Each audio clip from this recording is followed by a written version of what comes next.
So, you know, I just basically got the curry going here for her. Get any dirt that's kind of down deep in here and get it loosened up. She has been ridden pretty much every day for about the last 8 weeks. At least 5 days a week anyway, pretty close to it. And I'm trying to get her to the point where I can get Kim on her and start working her. But there's a few other things I got to go through with her to get her relaxed. She is a boss mare. So out there in the pasture, she rules the roost. She's out there with 3 other horses. One of them is my Poco. And so she's the boss out there.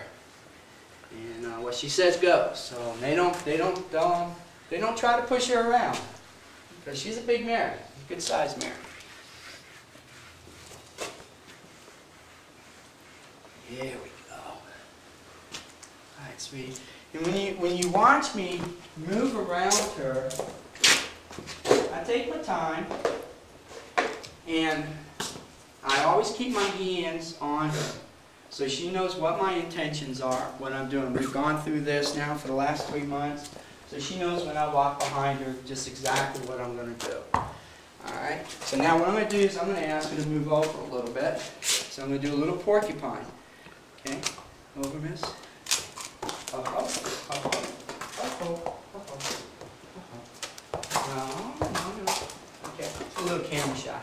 Alright, miss, over. Either she's camera shy or she's a camera hot. She wants her face in the camera, not her butt. So what I'm trying to do is just scoot her over a little bit. Uh-oh. Okay. Nice. Alright. So that took a little bit of encouragement, but what I did was the porcupine game and just put a little bit of pressure on that muscle right in here to get her to move where I wanted her. Notice I didn't touch her head. Too many times people think that, oh, you got the head of the horse, you control the horse. Well, yes you do, but if you want to control the horse without the horse fighting back, this is the better way to do it. If you need your horse to move over, if you need your horse to go back, one finger, back, back, back. See? Nice. Nice and soft, nice and gentle. All I did was just put my finger on there. She backed up. Of course, this is with a lot of work and practice. And then now I'm rewarding her. So, we're quick to punish, to discipline a horse when they do something wrong. We have to be just as quick to reward them when they do something right. Okay? And I like to use 2 brushes. I got one that's a little bit stiffer and one that's a little bit soft. So I got constantly nice movement going on here, steady, and it's very relaxing. Every once in a while she'll come up with a nice little sigh. And when you have that sigh, that's a good thing.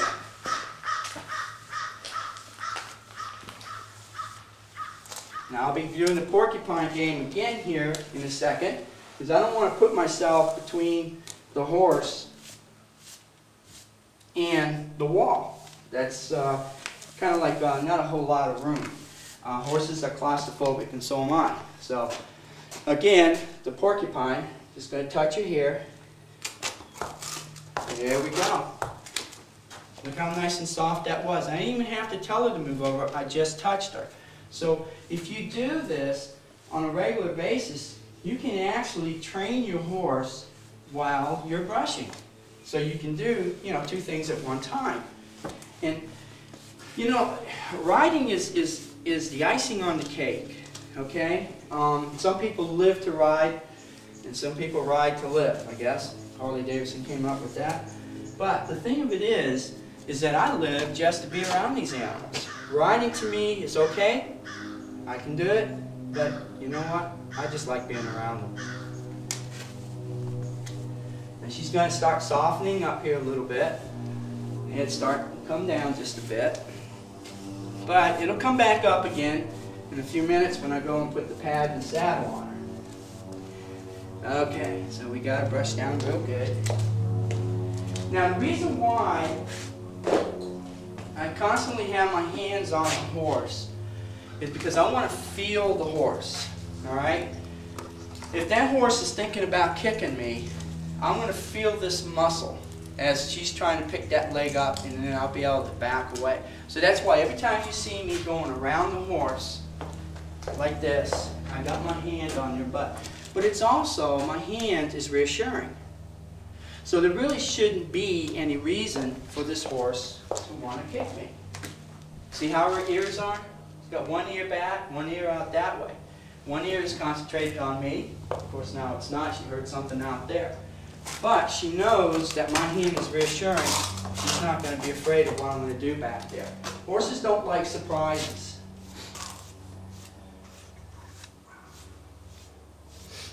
The hand is your best tool. See how she brought that head down? See that? Now she knows the routine. And see, when you have a routine, they pick it up. And it's like, oh, okay, now I know what you want to do. Okay, so I'm going to come back around here.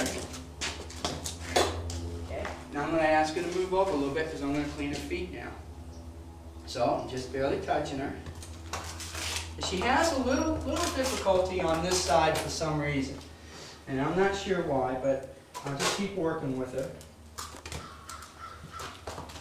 until I get her around.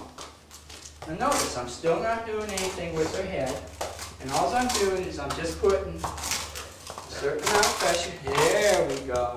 Now, after I got what I wanted, and I had put that pressure on, now I'm rubbing it to get the circulation and the blood back into the muscle. Alright? So now I got her to where I can, let me get her over just a little bit more so the camera can see what I'm going to do with her feet. Okay, I'm going to ask her to back just a couple of steps. Very nice. Good girl. Leg up. Now see how she shifted her weight? She moved one of her legs, and she just gave out a sigh.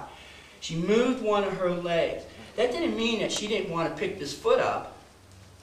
She moved that leg so she could balance herself, so she can stand better for me. Taking my time. Taking her time. Giving her time to think. Okay?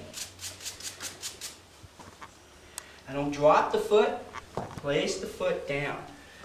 Now, I'm going to go to the back foot. Now, I'm not just going to go back there and go grab this foot. I'm going to get my hands on her. Have my inside leg a little further back so that if she should decide to cow kick me, then I can, as she's bringing that foot up, I can step back, and as she cow kicks, my leg is out of the way, both my legs.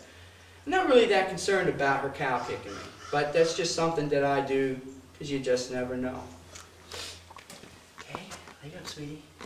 Leg up. See, she shifted again. And she's very, now see how she brought that leg way up high? This muscle back here sometimes tightens up. So they bring it up high. And what I do is I bring it down low and just gradually ask them to bring it back out.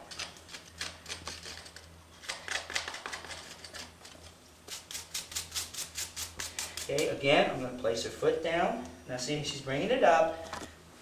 There we go. And I'll give this muscle, it's tight right here a little bit. So I'll just give this muscle a nice little massage real quick. Okay, now I'm going to ask her to move over. Very nice. Good girl. Okay, I didn't even have to touch her. See what I'm saying? Did this happen overnight? No, it didn't. It took about 3 months to get her to this point. She's still relaxed.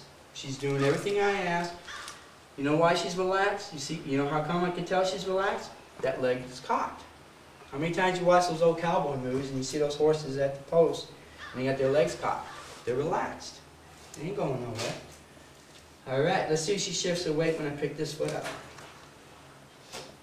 Here we go. See what she did? She shifted her weight. She got her balance. Now, I can clean her feet without any problem. Again, place it down. There we go. Nice rub. Okay. Now she's ready for me to pick this other one up. Okay. Okay, stay easy. Alright, so look at that. Picking that leg right up for me. And she is holding it up. She is not putting any weight on me to keep that leg up. She is actually helping me keep that foot up. Place it down. There we go. Nice little rub. Excellent job. Excellent.